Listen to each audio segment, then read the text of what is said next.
Good morning to all of you. And it's indeed a privilege to be standing and talking to you on something which is very dear to me and should be very dear to our nation. And that's the slogan, Amrit Kaal.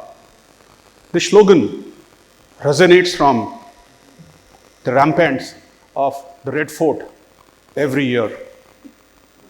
Paradoxically, the walls of this Red Fort saw the decline of a superpower of an economy that India was once, hundreds of years ago. What happened? Where did we lose? Are things that we need to know about our past. But as India emerges back as a leading economy and very shortly a number 3 economy in the world, opens up a path which we need to understand how we would like to travel. How would we like to go to the future? For the difference between the number 2 and the number 1 is not few billions or trillions. It is in tens of trillions. For the audience over here, each trillion is a lot of money. And if you can instantly tell me how many zeros are there in a trillion, then perhaps you would be the one building that trillion for the country. But before we go into the future, let's try and look a little into the past as to what made India what India and will be in the future.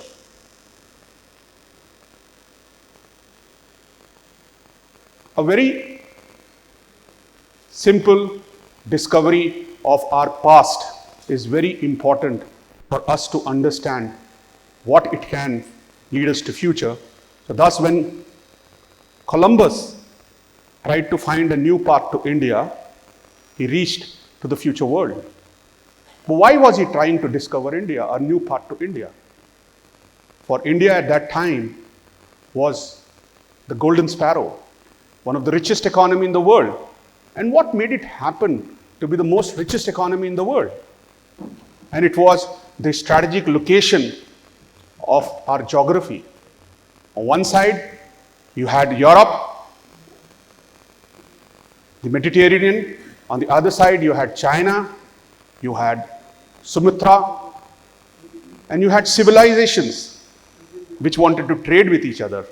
And India, in the center of all those civilizations, had a very strategic geographical advantage. And that advantage was the Himalayas.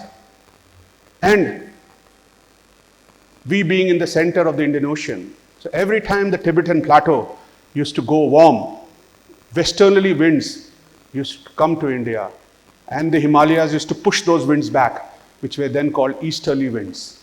These winds created a maritime conditions so favorable that India became the center of commerce, because at that point in time, in that period of civilization, trade used to.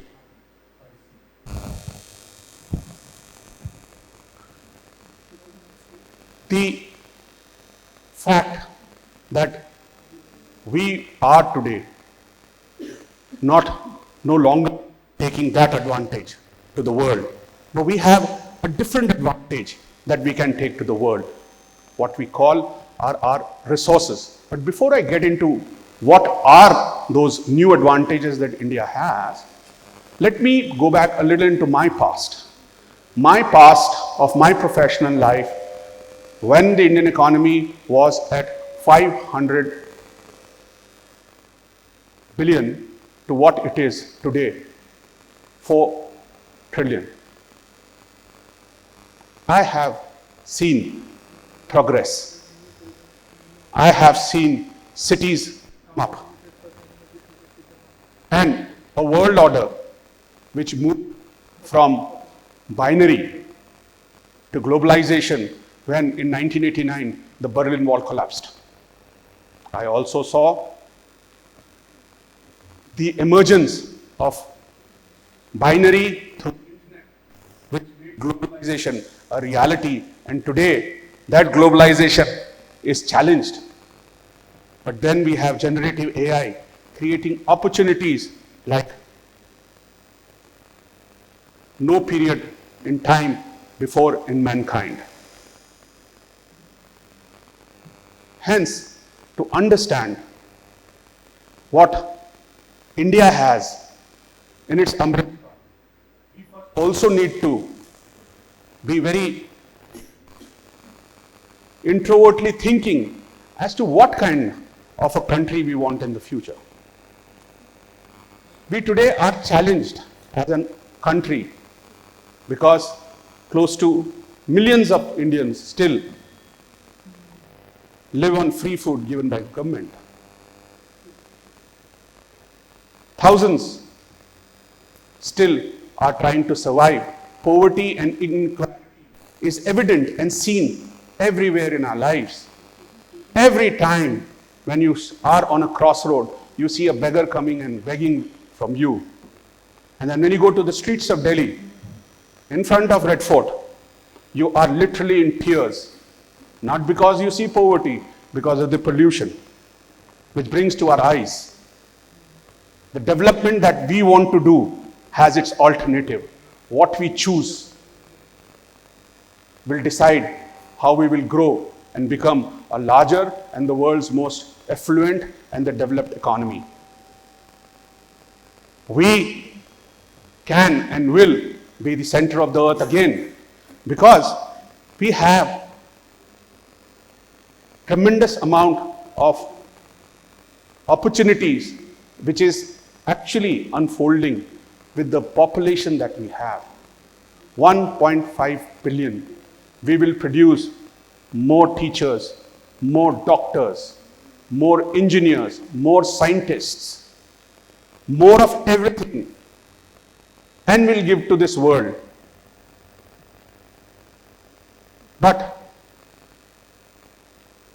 what is Amrit Kaal? What truly should it mean to us? An equitable world where 1.5 billion people live in dignity and take care of their climate. For anything less than that is not an Amrit Kaal we look for. India today is definitely a superpower. A superpower in areas where we actually do not understand how we are changing and creating impact. In order to build a country where the development is equitable, we need to create, which we are already, platforms which are delivered through technology. One small example of platform play is in your pocket, which is called UPI by NPCI, a payment system which has challenged even the largest payment play in the world. And today, India contributes 50% of the digital transactions that are happening across the world. And all of this has got created in the last 8 years. So what is platform play? Platform play is a use of technology as a digital, public digital, its ability to scale and impact not just few millions, but tens and tens of millions is because of the effect that it creates. This is the path of progress that I think will take India forward. These platforms, imagine a play like this in the health sector. Imagine a play like this in the education sector. Imagine a play like this in the financial services sector, in the governance of the country. The growth that is then generated from platform plays like these will not just be equitable, it will be available where it should be, but nearer to the place of our birth. Fundamentally, any economy that grows and takes care of its nature has to be its roots nearer where people are.